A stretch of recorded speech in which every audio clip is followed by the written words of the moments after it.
Just setting up a live stream. We'll be going live shortly.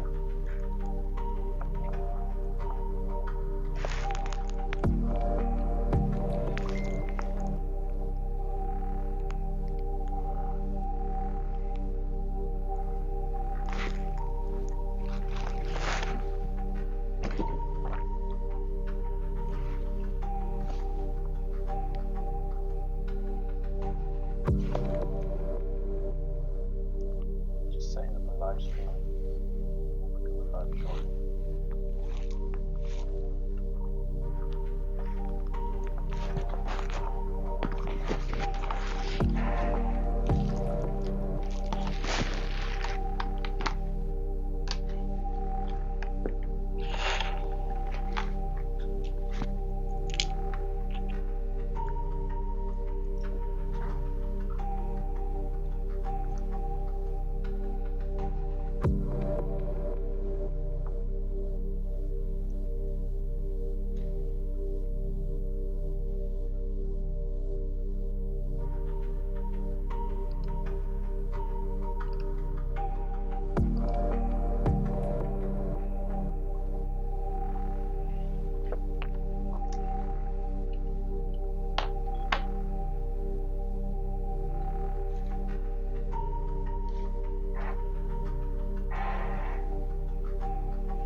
Okay. So I'm going to share a few things.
is now almost 2 months since the people of this country began to put up with restrictions on their freedom, your freedom, of a kind that we have never seen before in peace or war.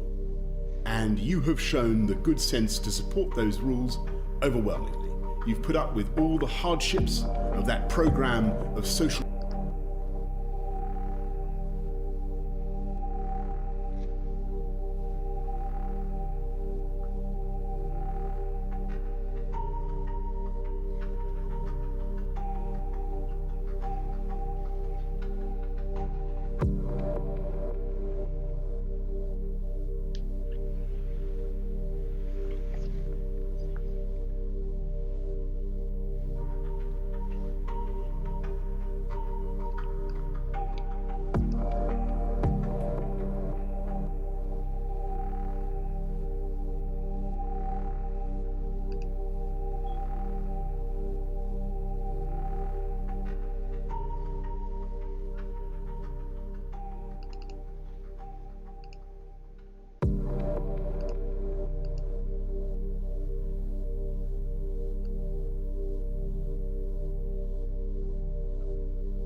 The country has shown it's the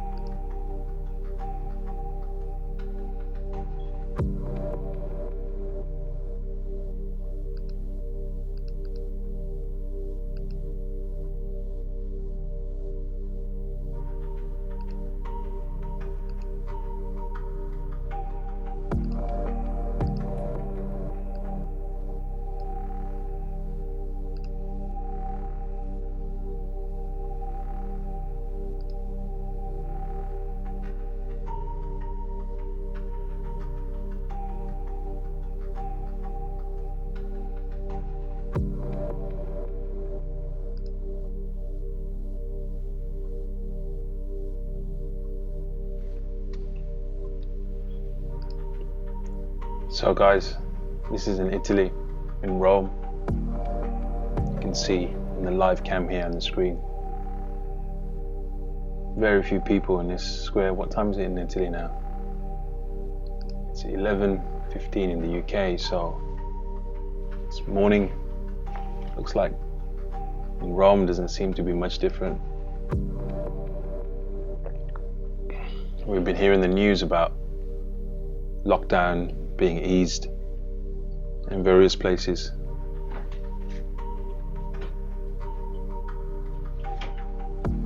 But actually, when we see ourselves in these live cams, it's a good way to kind of get an idea of how things are on the ground there. I'm going to dip in and out of a few different cameras and just check it out really and share it as well. You might wonder why.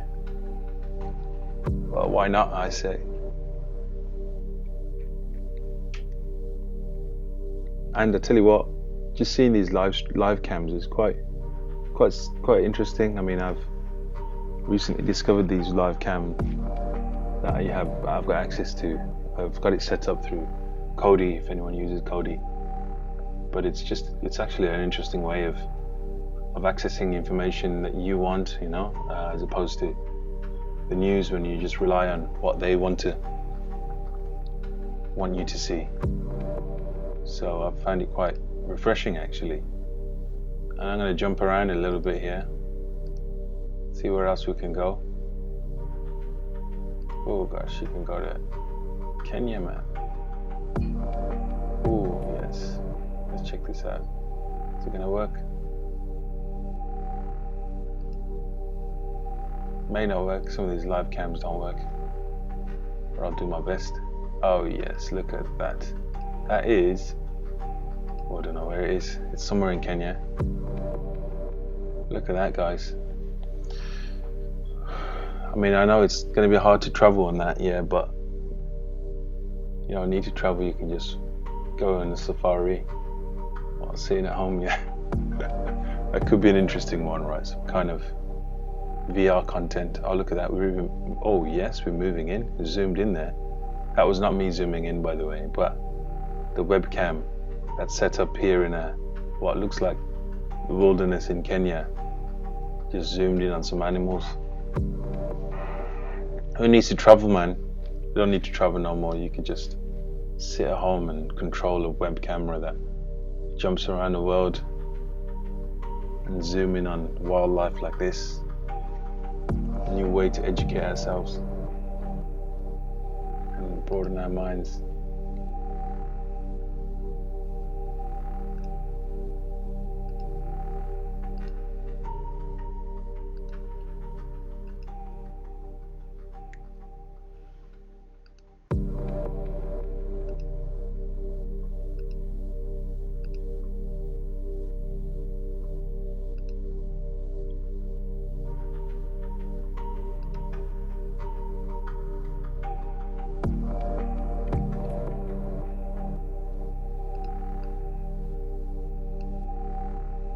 Okay, man. I'm gonna jump around a little bit here. See what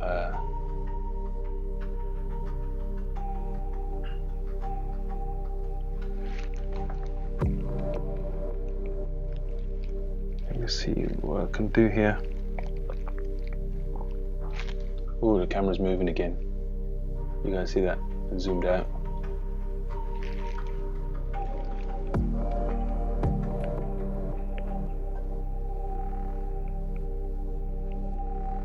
This is Kenya. That's what you're looking at.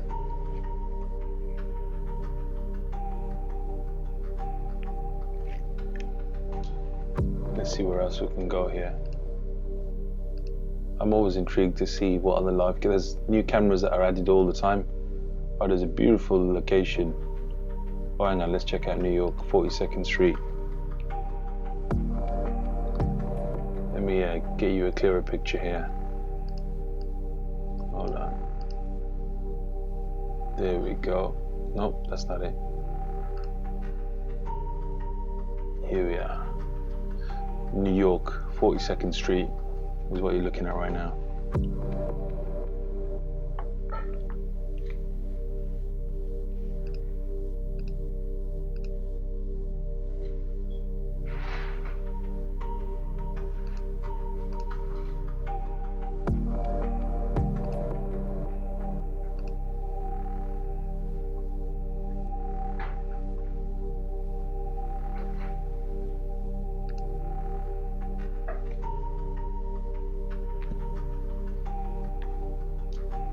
See how it's looking there. Kinda not that busy. Well, it is very early in New York, isn't it, right now? But just very interesting to see how many people are out and about. I wonder what the situation is going to be like in the UK, especially with Boris's announcement.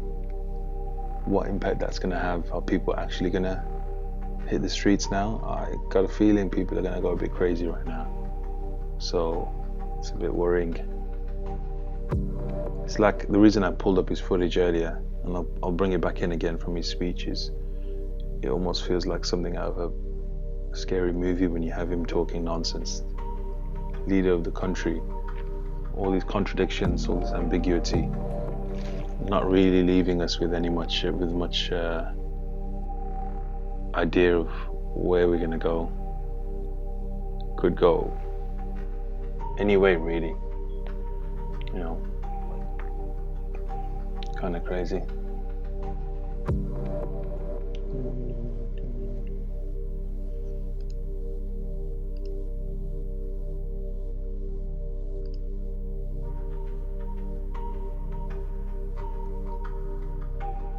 What you're seeing on the screen now is just some detail of some murals. I painted a bit of art to hopefully uplift people.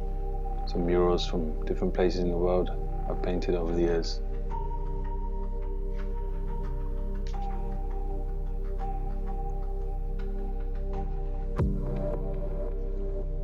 I'll leave that on play for you to see some murals while I set a few other things up.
My brother Mark Gonzalez, hope you're well. I've been reading about your experience being quarantined.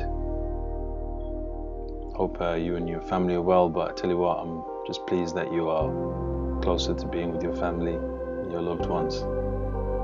Sounds like one crazy experience. Mark Gonzalez is someone who's been traveling across different airports and been stuck in transit, a bit like the Tom Hanks movie Terminal. So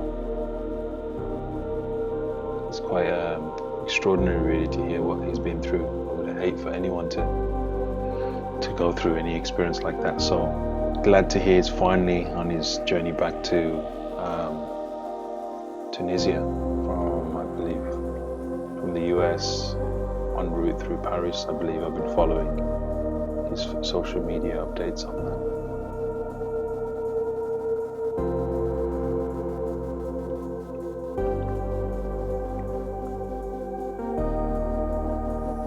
Just leaving a few murals up for you to take in. A little bit of art on a Monday morning here in the UK. A bit of colour, literally colour on the screen, because everything else is black and white. So the art is a little bit of a contrast to that. A bit of colour in the urban space, bringing buildings to life is how I always like to describe it. When we paint walls, we are bringing a bit of colour into the urban grey concrete space that we exist in. Nobody else is going to do it for us, so sometimes as the artist you have to take it into your own hands, get out there and bring colour into people's neighbourhoods. And in particular I'd say, it's people's neighbourhoods, places where generally people, well, perhaps authorities won't ever go to, get neglected. So these are the places I like to kind of focus on.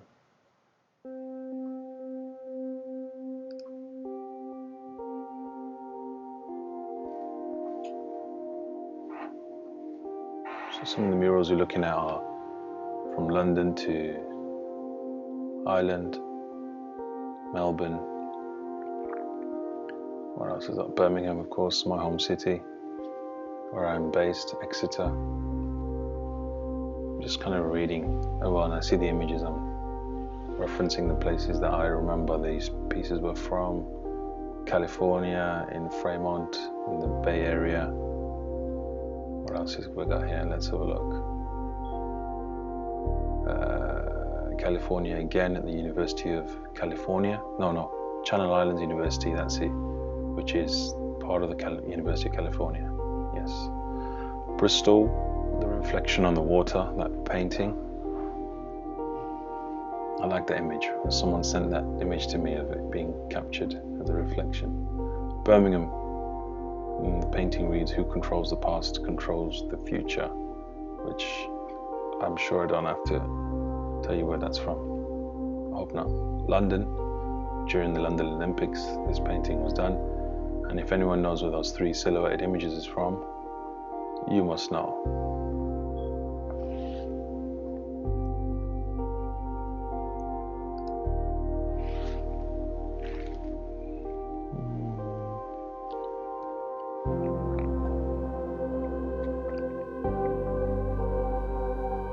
Morocco, Casablanca.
You're hearing the sound of my Apple Pencil kind of hitting the iPad here, really. A little tapping sound.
I think I hear someone delivering something at my door.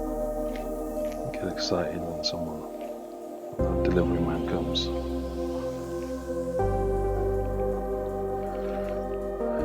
Amazon deliveries is what been keeping me going, to be honest with you, so I'm sure many of you can relate to that.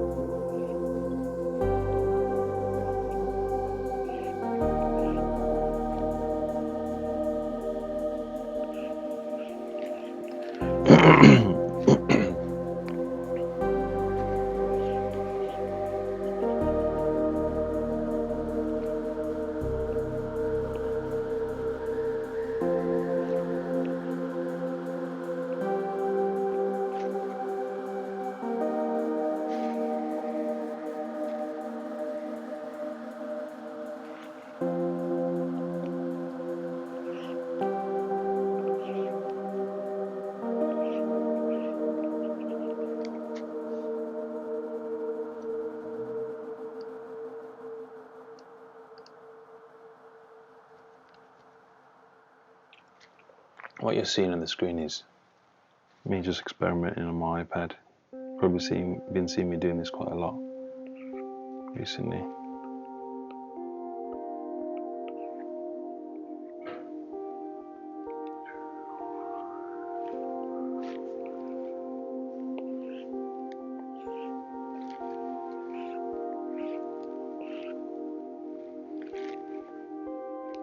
Gonna write something across the middle here. Let's see, what could I do?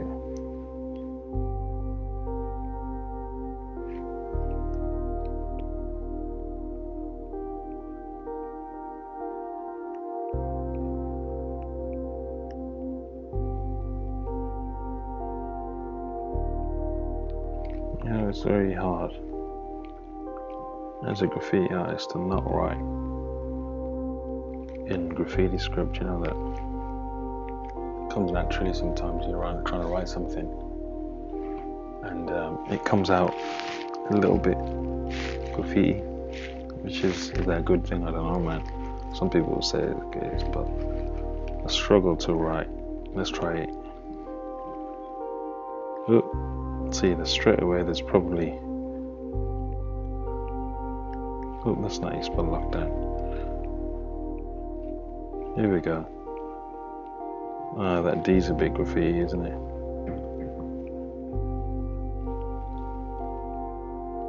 See what I mean? I think that's pretty. It's got a kind of graffiti aesthetic to it, isn't it? Like that.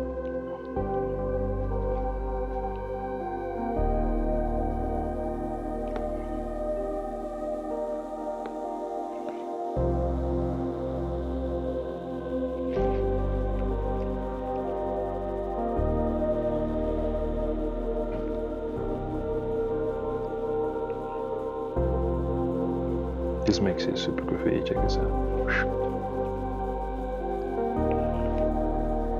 Arrows always do the trick when you want to give it that street edge. And you know the reason for arrows? Shall I tell you why you see a lot of arrows in the street art? What's the origins? Why? I should save this for when I go proper live streaming. This is just me experimenting right now. Can't give away all the good content on just these type of, or should I? The reason for arrows in graffiti art is arrows are like a weapon, bow and an arrow, right? So when you write your name on a street, on a wall, whether it's an artistic piece, what people will call a throw up, or what artists will call a throw up, you know, a piece of art which is projecting your name in the public space. Remember the context for street artists, for graffiti artists going back historically as well. It was asserting yourself, it was projecting you into the public space to say, I exist, this is who I am. So when you write your name with colors and big, beautiful looking, stylized lettering, you are enhancing your name and your identity. So when you put arrows underlining your name or circling around your name, or, you know, little kind of additions of these arrows that almost protected your name, it was part of that kind of that desire to project yourself. It was part of that, you know, weaponized iconography or imagery. Images that kind of were protecting you, if you like. So when you put arrows around your name in graffiti, that, in my view, is my theory, and I think I'm just stating the obvious really here. I'm sure graffiti artists wouldn't disagree with that. That arrows, often you might see in graffiti, for example, another symbol. Yeah, let me show you. Who would have seen this in street art? Oh, let me do it right. Who would have seen that? Yeah, you know what I'm talking about. Check this out. Let me do it again. What is that? What do you think that is? That's a crown. Yeah? So again, graffiti artists would throw up or maybe add to their name or to the word what they're writing, whatever it is, usually their name. That's what graffiti originally and still is. Essentially that's what it is. But you again kind of adding, you know, this symbol of power. You were a king. On the streets, you were projecting yourself as someone of high authority. You were the leader, you were the king, you were the man or woman. Generally, which is very male dominant in those times, you were the king. And people would refer to you as that, you know, you're a king, you know, you were, and you had a kind of, you know, there was urban language that reflected this subculture, which was made up of young urban youth that were disillusioned, perhaps disenfranchised, trying to make something of the city that they were from, this decaying city. something to it, contribute themselves. So that's why you see things, these images like arrows and crowns, and even the urban language within street art. You hear things like being a king, or the opposite of that, perhaps. Can't think right now. It's been a long time since I've been in that world, but you know, the opposite of that would be, I mean, derogatory terms there were for people who who felt didn't have skills. Like, for example, a toy. A toy is someone who was, what's the right definition of a toy in the graffiti urban language? Someone who was inexperienced, who was amateur, who didn't have skills. A toy. It kind of seems kind of strange, but this is the language.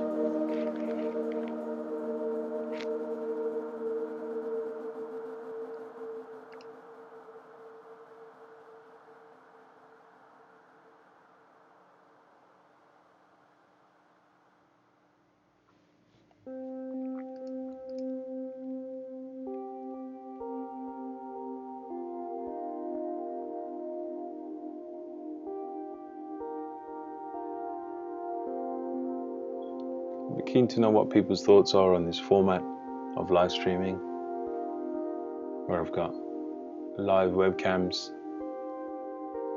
overlooking global cities. Got my iPad where I'm drawing here with my Apple Pencil.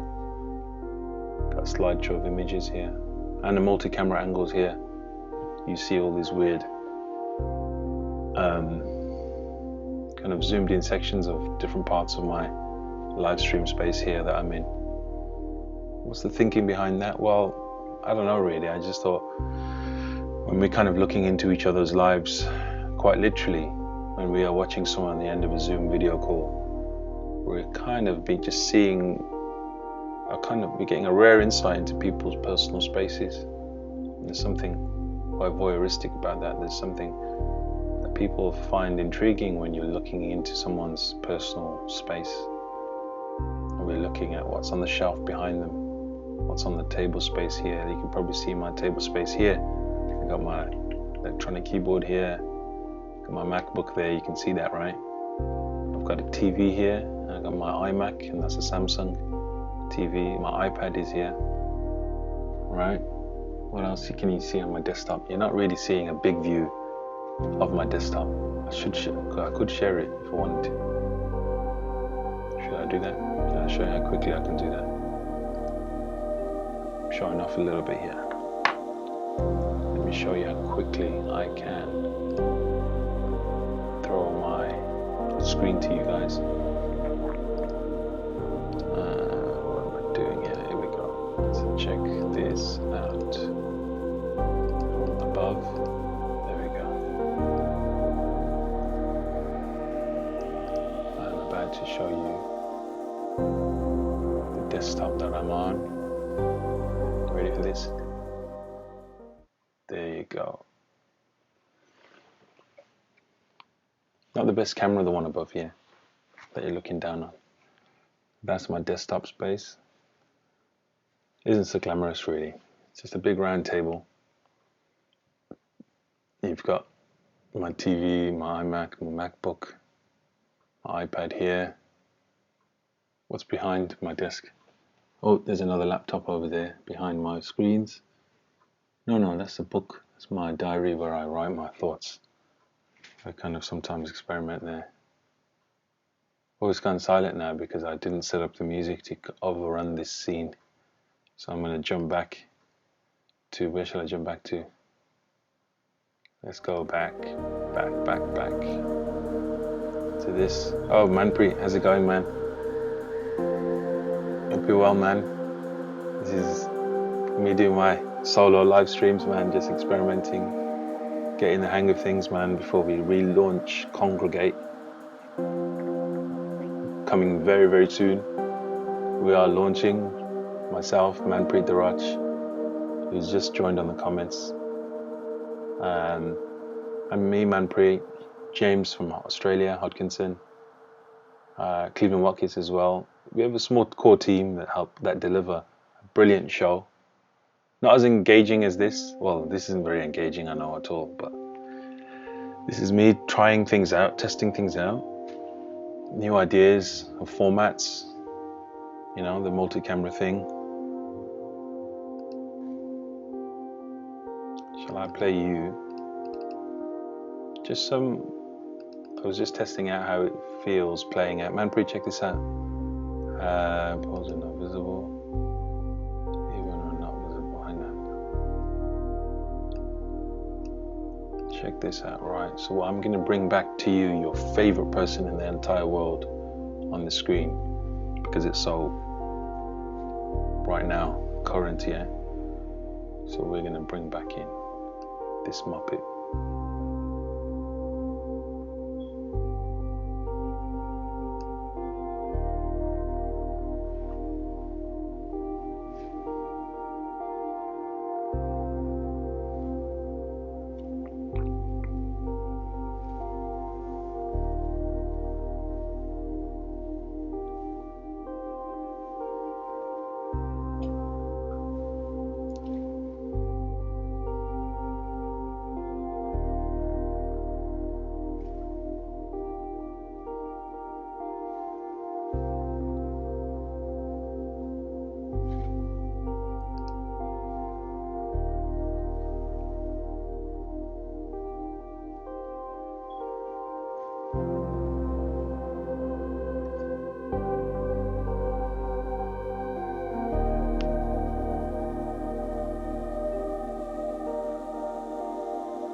I took off Boris there. Actually, I noticed the audio wasn't working, so perhaps that was a good thing, because we need to silence that guy, right? I'll bring him back in again and try and get the audio, but actually that felt quite refreshing to hear him expressing himself with his punching of the fist, but you couldn't hear a damn word of him, which was, I think, quite nice actually. Who needs to hear Boris? He's just chatting trash anyway. That's what he does. Chatting trash. People say that. My kids say that. They say trash all the time. I don't know where they get this word from. Probably watching Cartoon Network. So, jumped from Boris. We're going to come back to Boris shortly. What you're seeing on the screen is beautiful live footage of Palakastritsa beach in Corfu. Look at that. Look at that, guys. Beautiful. Makes a bit of a change from seeing Mr. Boris on the screen. Let me see, why wasn't the audio working on Boris? Let me see. Okay, let's check. Why is Boris not working?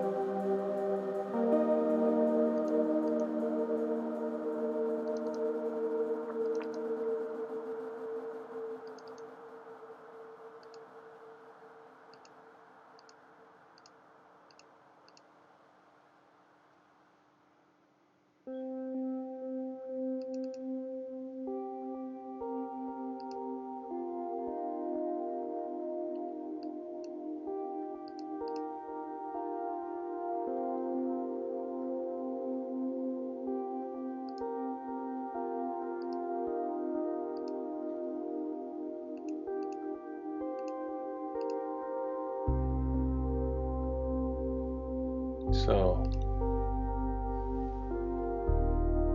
jump into my desktop and then straight back to Boris to see how that was working.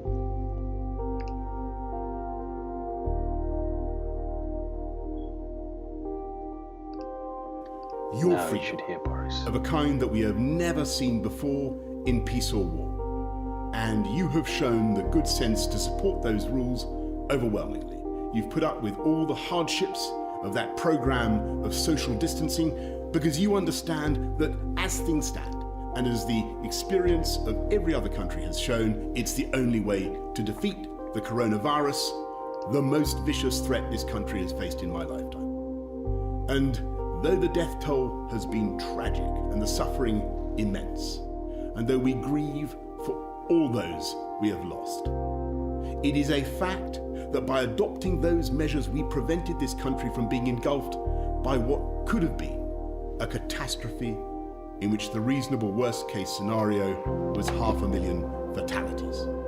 And it's thanks to your effort and sacrifice in stopping the spread of this disease that the death rate is coming down and hospital admissions are coming down. And thanks to you, we've protected our NHS and saved many thousands of lives. And so I know, you know, that it would be madness now to throw away that achievement by allowing a second spike. We must stay alert. We must continue to control the virus and save lives. And yet we must also recognize that this campaign against the virus has come at colossal cost to our way of life. We can see it all around us in the shuttered shops and abandoned businesses and darkened pubs and restaurants. And there are millions of people who are both fearful of this terrible disease and at the same time also fearful of what this long period of enforced inactivity will do to their livelihoods and their mental and physical well-being, to their futures and the futures of their children.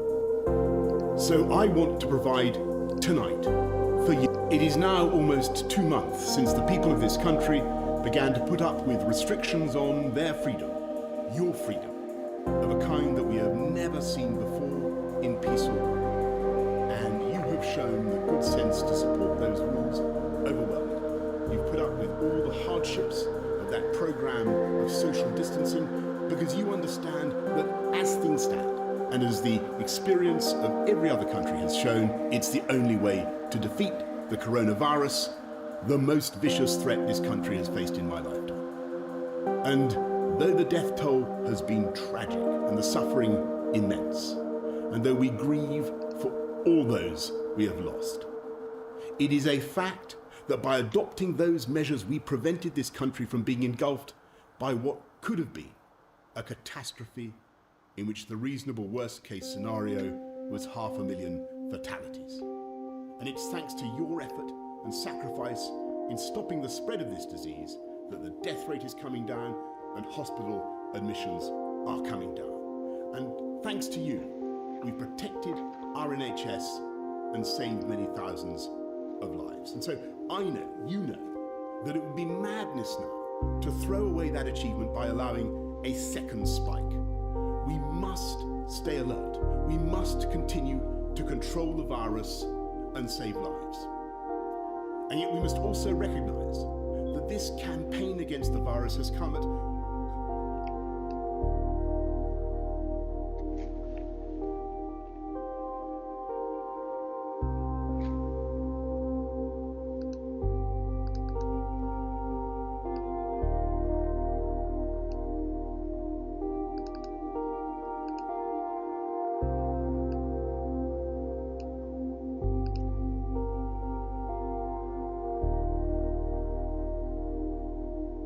now almost 2 months since the people of this country began to put up with restrictions on Boris, their freedom, I think.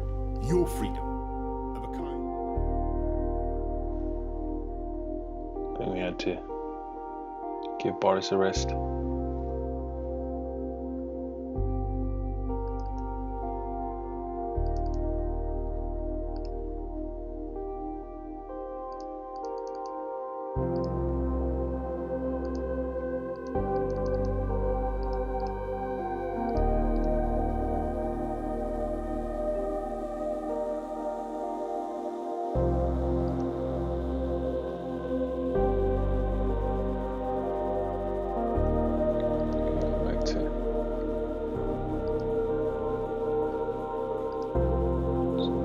Live streams. This is in Norway. Small fishing village in Norway. That's what you see right now on the screen.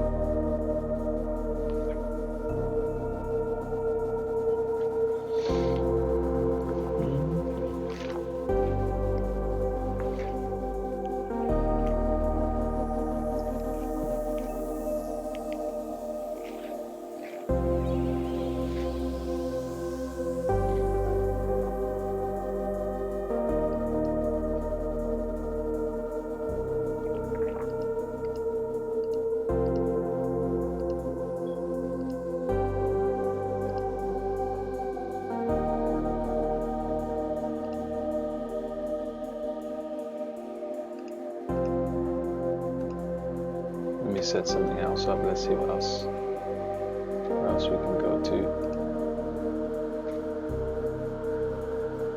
Oh, that's nice. Ballito Manors, Willard Beach in South Africa. Let's check that out. What you're seeing in the beach in South Africa, live cam, taken straight, live, brought to you by yours truly.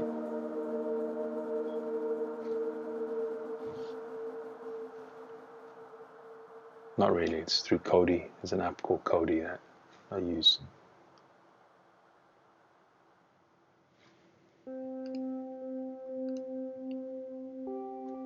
Here's the back end, so you see how I do it. I can jump to any one of these places. Check this out. This is, as you can read at the top, my pronunciation is going to be terrible, so I'll let you read that. Temple of Minerva in Piazza del Comune. You can see there's nobody on the streets there. Seems fairly quiet.